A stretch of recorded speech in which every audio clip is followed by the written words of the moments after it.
Hei hei hei, kembali lagi dengan Drafo Korea yang akan kembali membahas Detektif Zombie episode 13-14. Di episode kemarin, rumah Moyong berantakan. Ia pun perlahan menyelidiki, ternyata Lee Seung-rok dan Wong Wei ada di dalam. Kilas balik, Lee Seung-rok dan Wong Wei membawakan daging untuk Moyong. Tiba-tiba pintunya terbuka dan ia masuk.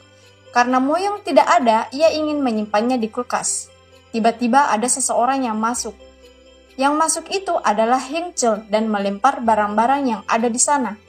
Heng Chul merusak sebuah brankas dan mengambil sebuah korek. Senji datang ke rumah Moyong.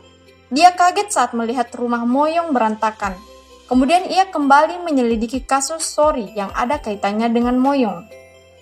Moyong merasa ada yang mengawasinya ketika terbalik badan itu adalah Taehyun dan Jonwoo. Jonwoo memohon agar Moyong datang menghadiri pesta ulang tahunnya. Dia memberikan hadiah yang berkesan.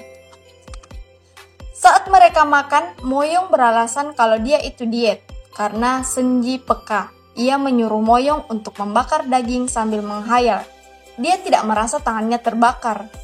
Walaupun tidak ada luka, tapi dia berpura-pura bereaksi di depan anak-anak itu. Moyong dan Taehyun membahas film Fast Train to Busan di tengah pembicaraannya. Cha Dong-hyun mengatakan kalau zombie itu pengecut karena mereka hanya menyerang dengan rombongan. Karena Heng Chul curiga, dia kembali ke tempat di mana ia mengubur detektif Moyong. Ia ke kantor Moyong dan mengatakan kalau dia mencari mayat yang hilang. Dia menyerang Moyong, si zombie, dengan berkata, "Jangan berpura-pura tidak mengenalku." Dua detektif konyol ini mendengar perbincangan mereka karena sewaktu masuk ke rumah Moyong, Lee Seung-rok memasang pendeteksi suara. Tiba-tiba saja Moyong memanggil dan menyuruh mengikuti Heng Chul. Senji dan Moyong ke kantor polisi untuk melihat barang milik Sori dengan berpura-pura sakit perut. Sonji dan Cha Do-hyun keluar meninggalkan Moyong.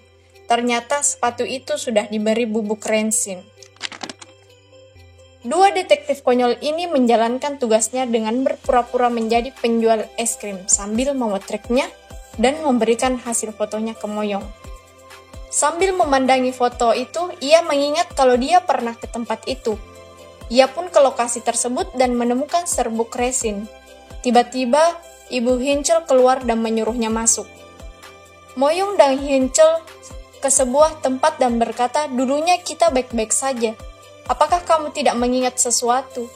Sambil memainkan koreknya, dia menceritakan kalau Moyong dan dia merencanakan sesuatu, menculik Sori dan membuang jasadnya di waduk.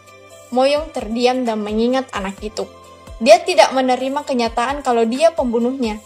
Tiba-tiba saja ada ingatan yang mengingatkan kalau dia menggunakan pakaian center class.